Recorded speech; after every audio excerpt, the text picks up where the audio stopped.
Let's talk about MSF. Let's talk about all of us. Let's talk about all the good things and the bad things Scottie does. Let's talk about it. Let's talk about it. Let's talk about it. Like and subscribe. All right, what is going on, everybody? Taco Shooter here, joining us for another edition of Let's Talk About It. This is going to be about war and the changes going into effect. Of course, being that they are the Nowhere Siege, as they're calling this season of war. I don't even know if it's called a season of war. I don't know what to expect of this. I don't know if we should expect for this to change every 6 months, every year. We really don't have any long-term information about this, but there's a lot of changes going into effect, and we've put together some of the top war alliances in the game today to sort of talk about it. Leading the charge, of course, is going to be DorkyDad from Onslaught. Up in the top left corner. In the top right corner, we've got Scottie Knows from Mutiny. Below Scottie, we've got Shewski from Anomaly Detected. And then Visara representing 417 different alliances from the free-to-play, cheap-to-play perspective. And myself, of course, being in Sex Panther. So 4 alliances that are in the top 10 typically, and of course Visara, which is in a various copious amounts of ranks throughout Marvel Strike Force. So thank you all for joining us today. Oh, there's a doggy.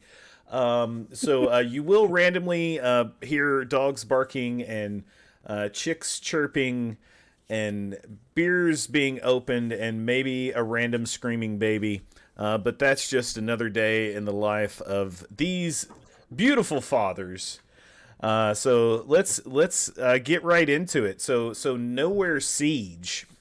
So major change coming. Gonna throw it up to Scottie to lead us out into this conversation. So when you first saw the changes that were going into effect, what was your immediate response? Are we talking about like the first changes where cancels didn't count? No, we're gonna act like that never happened.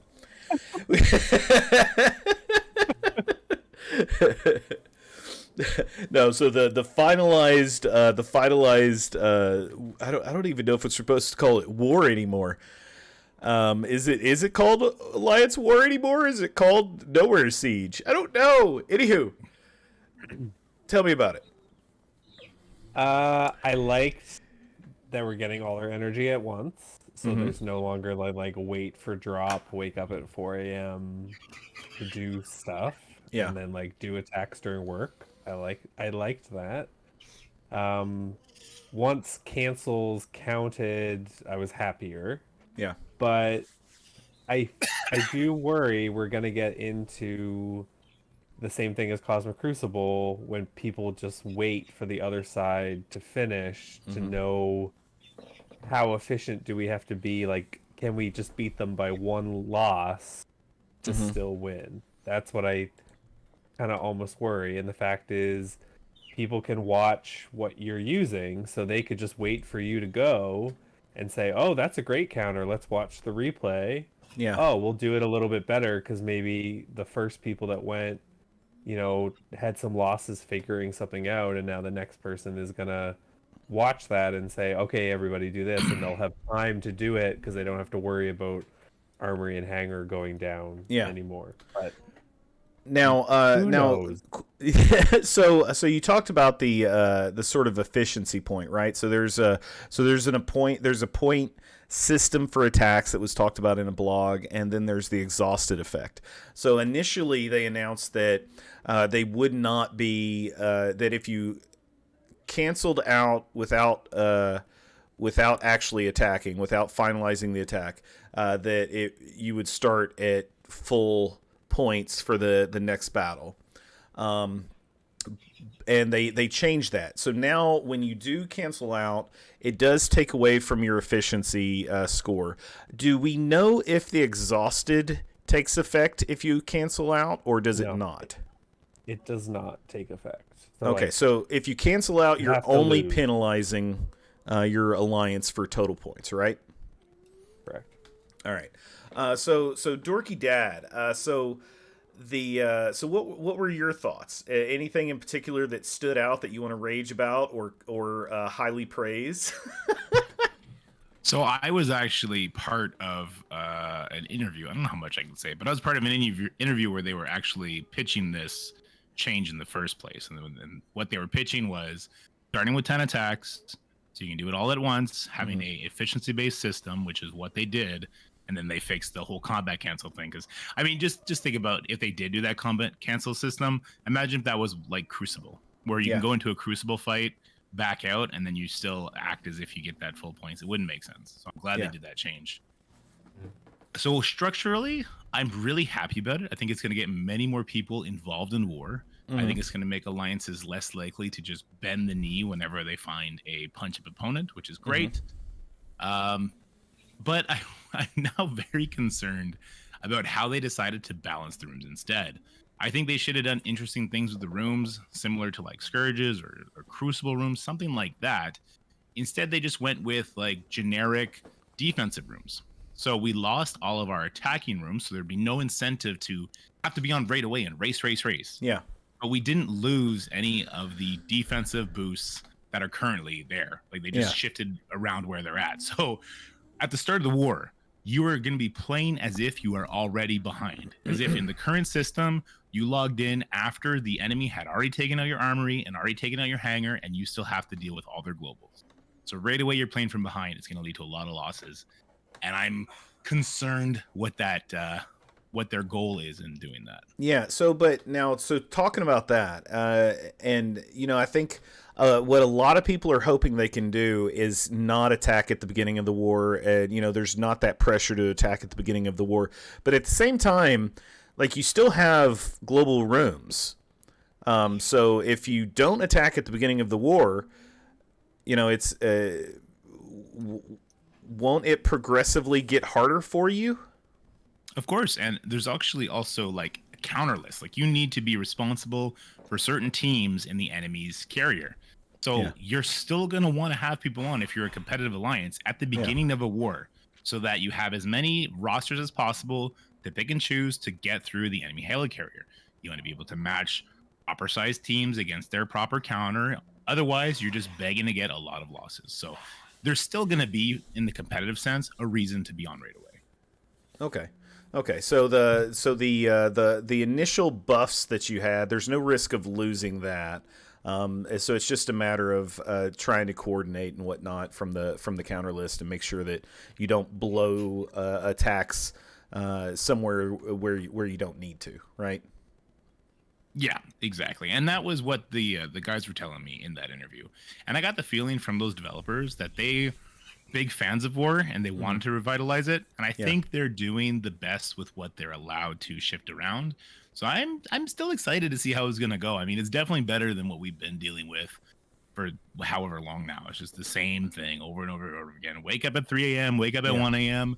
If you want to go hunt somebody in a different zone, like you're screwed right off the bat. So I'm liking how it might shake things up. I think that's what they were going for.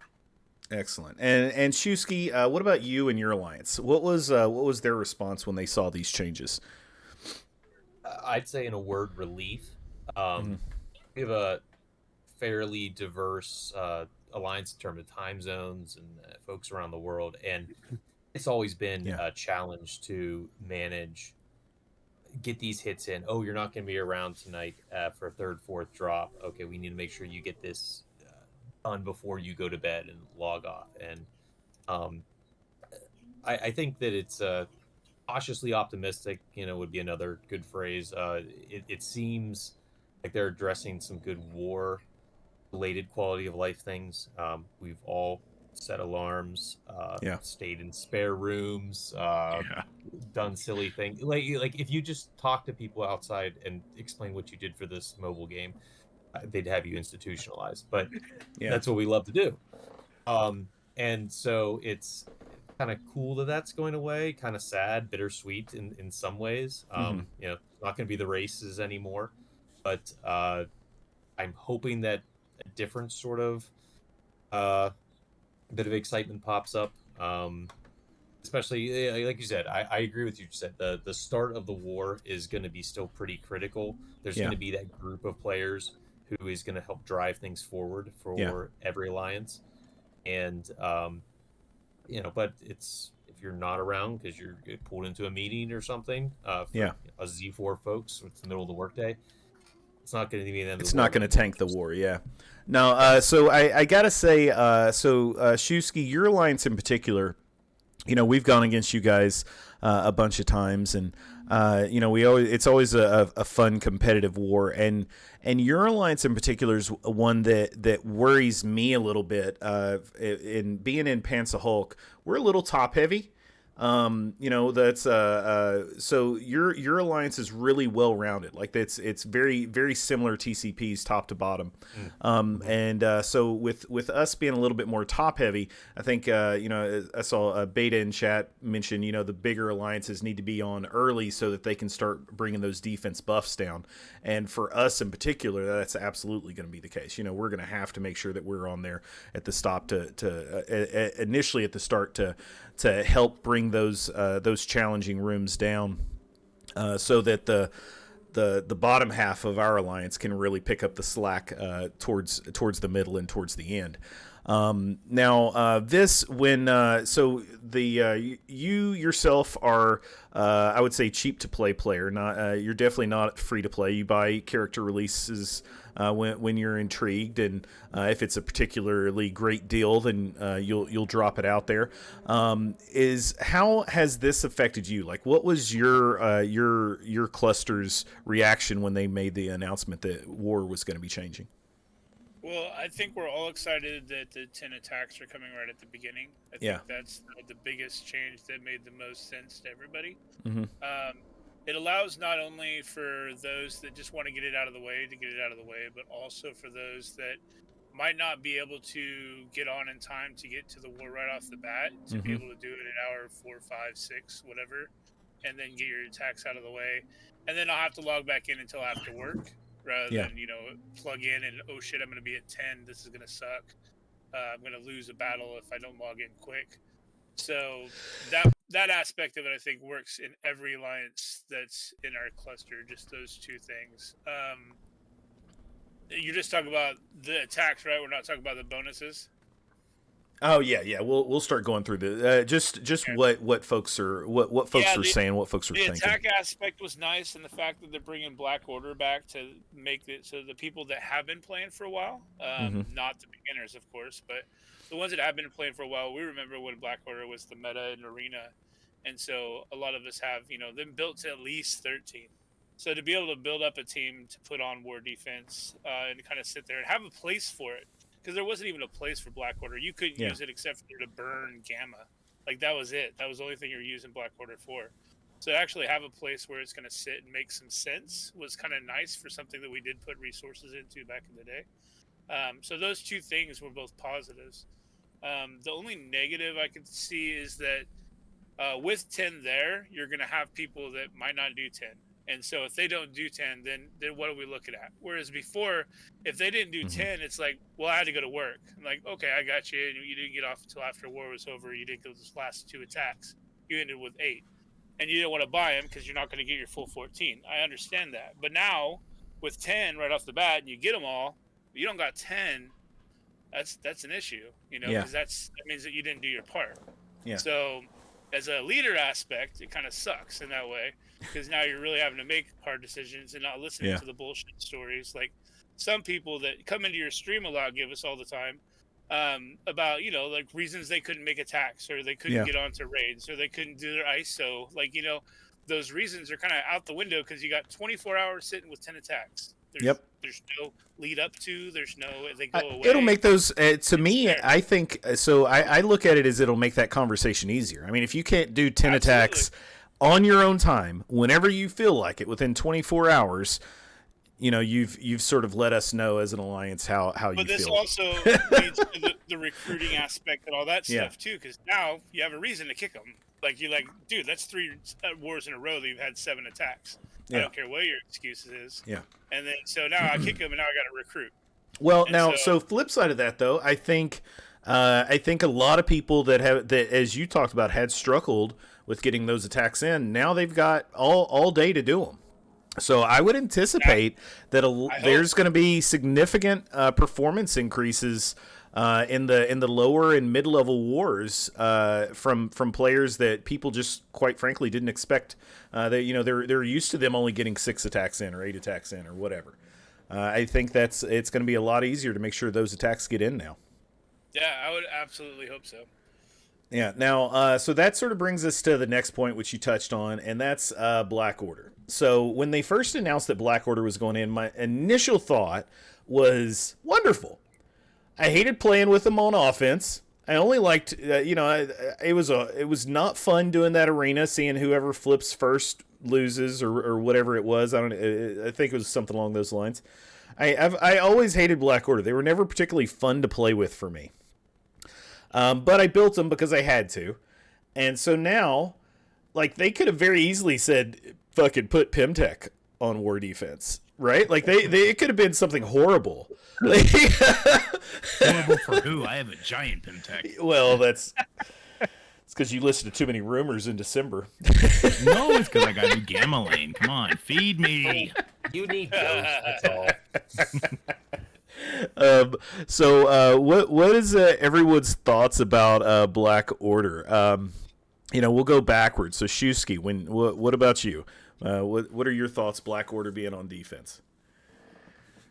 I mean, I think the biggest challenge is something we were talking about before we were live. Is that we're not going to be able to test against them since this is a room bonus based buff, not a kit change. Mm-hmm. Which is extremely short-sighted because I'm sure if this is a success, they're going to want to be rotating who gets these buffs, and there's going to be a constant demand to test against them. But if you play this game for a period of time, you likely have a built-up Black Order.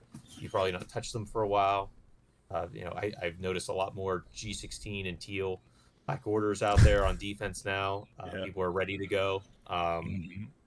I mean, it's probably going to be pretty easy to hit that button a few times and get some teal rings, and it'll be fun to have them out there.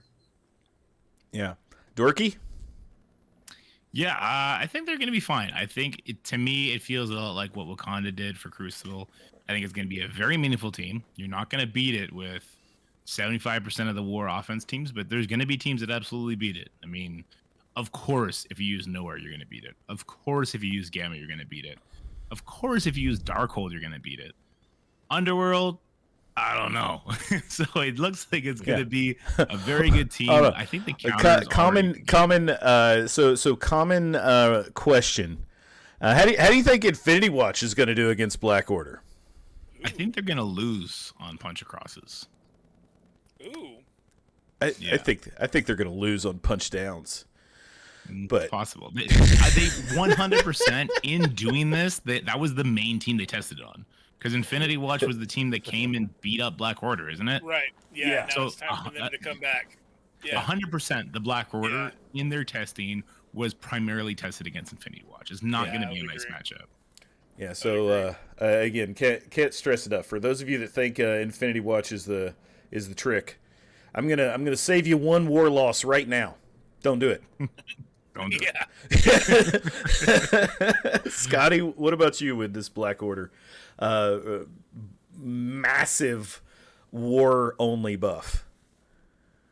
I wish they had just made it like a permanent stat buff. Just put at the bottom of all 5 of them plus 100% stats on ward, defense, and safeguard. Because I think the shitty thing for people that maybe weren't around during the Black Order era is they're going to have to build up this team, and it's for something that's temporary.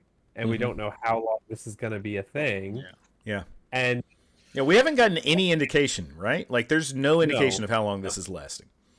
And I this feel is like they're the only doing this- time that they've done an actual like team. Before it was military, now it's an actual team.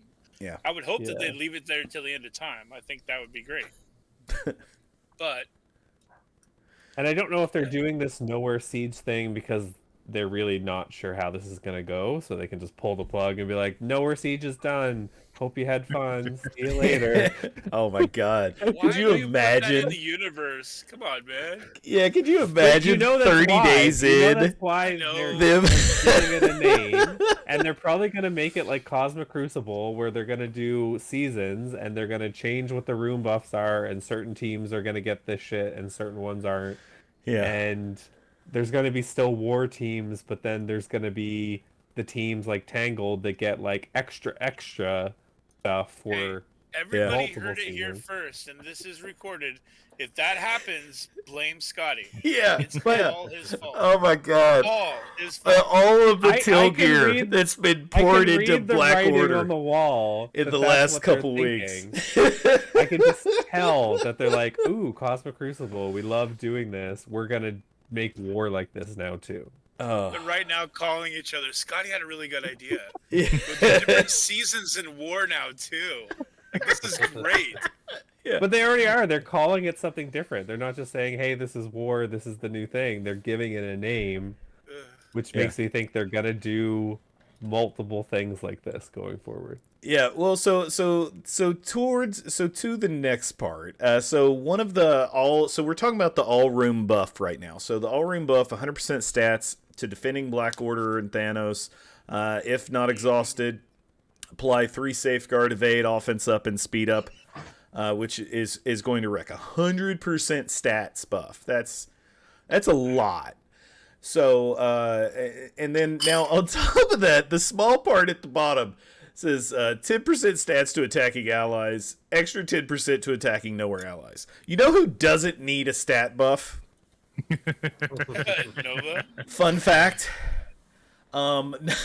Nowhere is just stupidly auto. Like I can't think of a But- scenario where you can't You know- just point nowhere and hit auto. But you know why Mirror. they're doing this?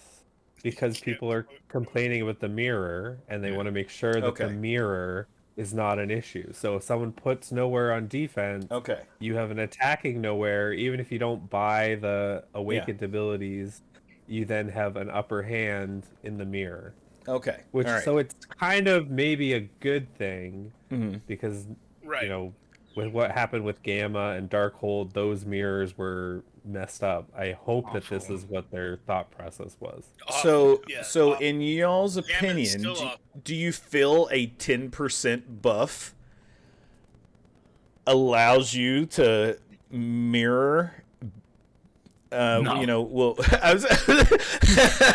No, I did a bunch of practicing on this. Like, it feels very much random, especially on how many times Thor chains to the same target. Like, you gotta Yeah. kill somebody not named Nova or Korg ASAP.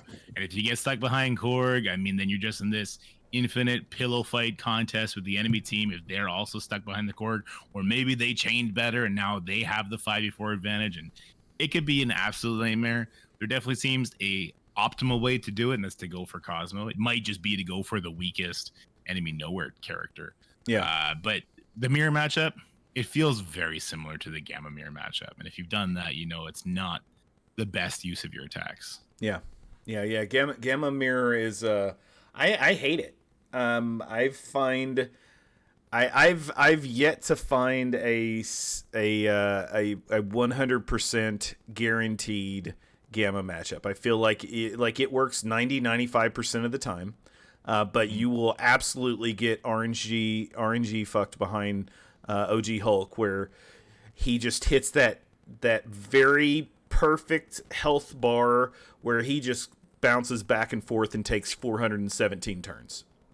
Yeah. Well, there is the solution in game now, and it's to have your entire team at level 95, geared to 18. You're good. Unless they are. Yeah. Well, then just stop playing. You beat the game at that point. Yeah. Wait, no, don't say that. That's my wife. I don't want her to stop playing. All right, so Shewski, what about you? Where are you at? You good with the nowhere bonus? Well, we talked about Black Order.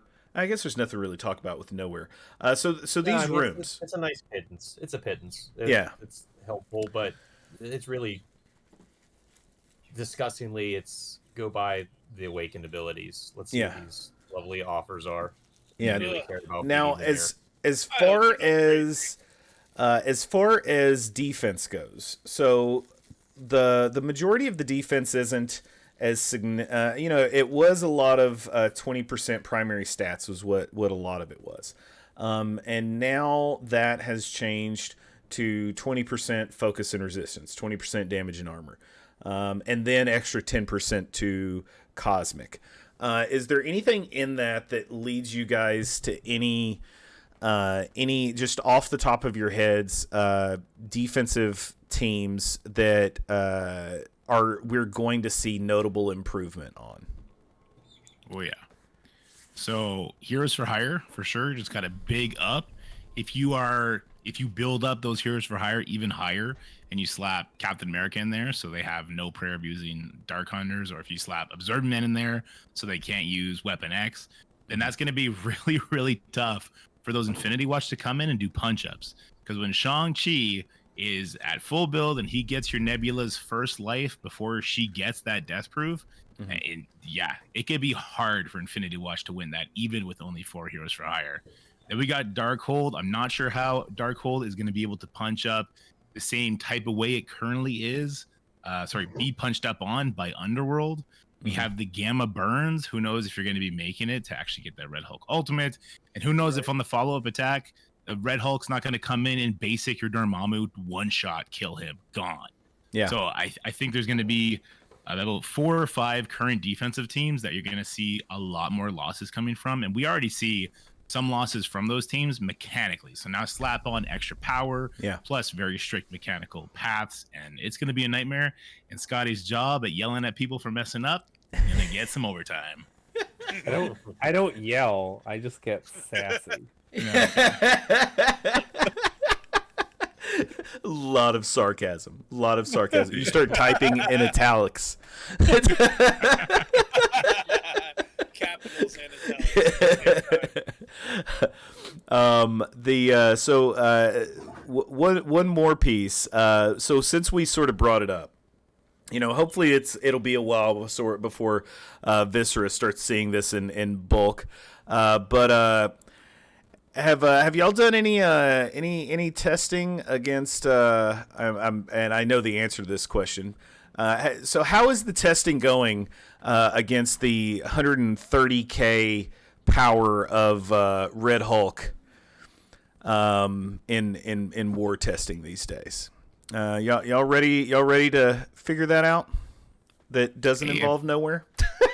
A 3 yellow star solo Nova is going in there with a hybrid and beating the crap out of your base Gamma teams. Okay, so when the Nova trial is done and people have a 4 red star, 7 yellow Nova, you're gonna be fine. Yeah, it's gonna be, unless Nova ends up with Gamma on defense, then get fucked, nerd. Yeah, I was gonna say. So now that Gamma team is sitting beside that nowhere team on defense. Yeah, right. Yeah. Oh God! All right. Well, so head over to Visara, get some final thoughts. So this is a pretty quick video. I think it was surprisingly more upbeat than I thought it would be. I feel like everybody's a little bit more cautiously optimistic than is the norm around these parts. Visara, any final words from you? No, I think it's a good thing for all. The problems that I think is going to be is in that efficiency based. And so running the beginner alliance like I do, there's a lot of people that don't have full teams. So they don't have full Underworld, they don't have full Dark Hunters, they don't have full Darkhold or Gamma. Mm-hmm. And so when you're trying to do those counters, you're trying to tell people, I don't have that, I don't have that, I don't have that. Okay, we'll piece together this. And we're playing against those shell alliances that had just dropped, 6, 7, 8 attacks in a row. So now we're playing against all DD4 past, alliance mates with my team that are averaging like 3 million TCP. Yeah. It's tough, and it's going to be tough for a while. And so we see those quite often. I'm able to, use my gamma to punch up, 800K on Heroes for Hire. Is that going to work anymore? I don't know. I'm using Untangled is what I call it, the Undying plus Tangled to punch up 800K against like Darkhold and stuff like that. Is that going to work? Probably not. So those little things that are going to make the smaller alliances, it's going to be tough because war matchmaking sucks so badly. At the top, it's fine because you see the same 10 people, every month. That's great. But when you get down to the bottom, we're seeing so many shells and so many ones that are on their way up and other ones that have been on their way down. And now there's an alliance event all of a sudden for war. So now they're trying, whereas before they were super war casual. So, things like that are still going to suck, and it's going to suck for the middle guy. It's not going to suck for you guys as much because you're always war heavy. But for the casual war people, those things, it's going to be bad for. For the alliances that don't have full alliances, we have 20 out of 24, and you got those 4 shield teams. Well, I don't care how much you're punching up or down. If they get to go through 4 shield rooms and you don't have a shield room to go against, your efficiency is going to suck compared to that team. So that might really do it for you too. If they all have gamma and you got 4 blank rooms, you're going to get screwed. So those types of things, those are going to come into play, and that's going to hurt some of those mid-ranked alliances. That's just my 2 cents. And that's having 5 different alliances that are in 5 different levels. You see these things all the time. Yeah, and no, it's hard. I really, really, really appreciate that perspective. I was talking with Way Too Raw the other day, via Twitch, and one of we were just sort of talking about how there's at the very top there's a lot of war counter sheets that the top alliances put out that this is how you do this and this is how you do that, but the counters that work at the top don't necessarily represent the counters that work in the middle because everything scales so differently. There's some teams that, if they're at level 75, they do excellent against like 75 teams. But once they go up to 95 or 90, now they don't work anymore, and vice versa. There's stuff that works at 95 that doesn't necessarily work at 75 and not max T4. So, the scaling of the teams definitely affects the counters that you're going to be using, and what is going to happen with all of those counters that you yourself have been used to looking at. Now that everything is sort of being flipped on its head a bit. It's good perspective. Appreciate it. Yeah. The Shewski, final thoughts? Yeah, I guess 2 things. One, I'm looking forward to the change, or I guess the added emphasis on efficiency. One of the biggest frustrations I have is, I craft time and put time into these are counters we're using today. This is what we should be doing, and someone doesn't check in Discord and just runs in. Because in their excuse I need to get my hits in. So I'm hoping that excuse goes away, and folks will just embrace the fact that we have the time to sit and plan. If you see something unique and strange, you don't just have to throw a team at it and hope it works. We can sit and really just put our heads together. So that's one thing. The other thing too is sort of what we're doing now in an anomaly. Is we are traveling all the zones for World Tour, baby. Let's go. I can always I always look down on some other world tours because they were like, I'm gonna go visit a zone for a match or 2 and then peace out, type of thing. Obviously, if you're a bigger group, it gets really boring after a match or 2. But one of the cautiously optimistic things I have is part of the reason matchmaking sucks is because of the war zone structure. Yeah. And it's an artificial quartering of the player base that's left. Yeah. And so I'm hoping that part of the reason we're trying to prove to ourselves, and plus it's also nice for, we got a guy who's never on at start. I'll be on at start if we're in zone 3 for a while. Right. I think it's hope. Do you want to say any names live? Call him out. It's Win.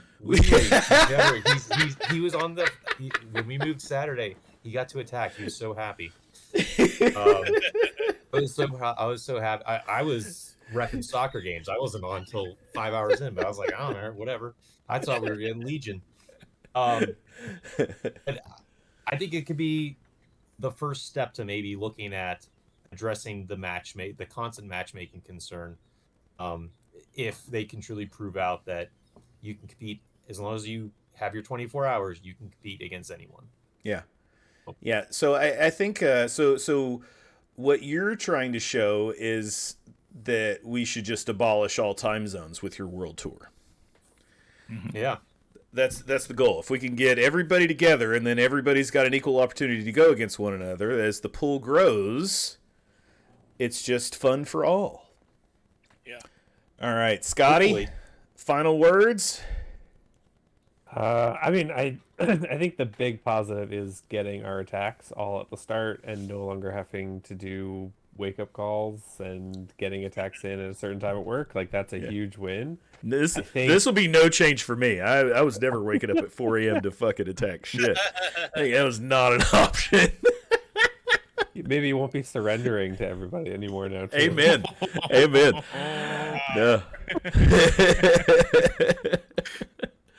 I think the buffs, like Dorky said, I think it's going to change a lot of teams we're used to. Like, A-Force may work differently now, too, like, without the military bonus. Like, Oh, Captain yeah. Marvel, she's not going to be punching people in the face as hard anymore. So I think just there's going to be counters not punching up as much as we're used to. And there might be even more actual planning of, you're the top TCP, you need to be the one that takes out these rooms, these size teams. Yeah. Like, I almost feel like this may be even more work for the top alliances. There might be even more planning of attacks, and because you're really not wanting losses at all. So people going in and being like, oops, I used the wrong team. Like, there's not going to be a reason for that rush and then pick the wrong team anymore. So take your time. Very interesting, but well, so that's the war race. So I hope we still kind of have it. Yeah, I mean, so that's still a great message, though, right? I mean, so like at the end of the day, take your time. If you like you can, by the time this thing is said and done, you will probably be able to count on one hand how many ties there were that got determined by who finished first. And I mean, that's amongst all alliances. I just don't see it happening. Obviously it will, because law of averages, right? But it'll be far and few between. Dorky, final words? Yeah. Overall, I'm very excited. Like everyone else, I'm happy to get those 10 attacks right away. I'm definitely dreading attacking as the smallest person in a Kraken alliance facing other Kraken alliances. I'm not really too excited about having to do those war races off the bat when I'm facing from behind the entire time. And I also don't want to be the person that waits until everyone else does all the heavy lifting to come in and clear the flight deck room and the engineering room after all the globals are down. That doesn't sound very teammate oriented, but I don't know. I'm excited for change. I think it's good. I like how Black Order is going to get some new life to it. I do wish, like Scottie said, it was just a permanent thing. Like, if you could rework Wakandans to be a permanent CC team, you could rework Black Order to be a permanent war defense team. It's not that hard. Yeah. But people complain that it has a war defense tag and they don't like it. I think this would be one of the rare exceptions where people didn't necessarily complain, just because it's such an old team. And it was an old team that people built. Like, will people complain? Absolutely. People are going to complain, that it's sunny. Like, I wanted it to rain today. And let's be real. Scopely's done a lot of things that people complain about, and they don't care. So it could just be another thing. True. Touche. All right, so we're gonna close this off now. I appreciate everyone's time. I'm gonna give one pro tip to DorkyDad. So moving forward, effective tomorrow, Ravagers will not work against Black Order. Oh, thank you. You're welcome. You're welcome. All right, so Please don't forget to like and subscribe, guys. We're almost to doing a hot tub stream with DorkyDad. We only need to get 3 times the amount of current subscriptions on YouTube. So close. So close. All right. In the meantime, remember that you are pretty, you are smart, and you are special, and I love you all very, very much. If you haven't hit the follow button already and the subscribe button, please do. And don't forget to check out DorkyDad and Visara and Scottie streams too. Give him a follow just because. All right. That's all I got, everybody. So peace and love. Peace and love. I'm out. Greatest closing transition ever. Sable's the best. She's great. Yeah, Dork, you say that, I'm like, oh shit, yeah, that's my wife. Yeah, she's got her gamma maxed. She's maxed. She's even got Hulk almost at 18.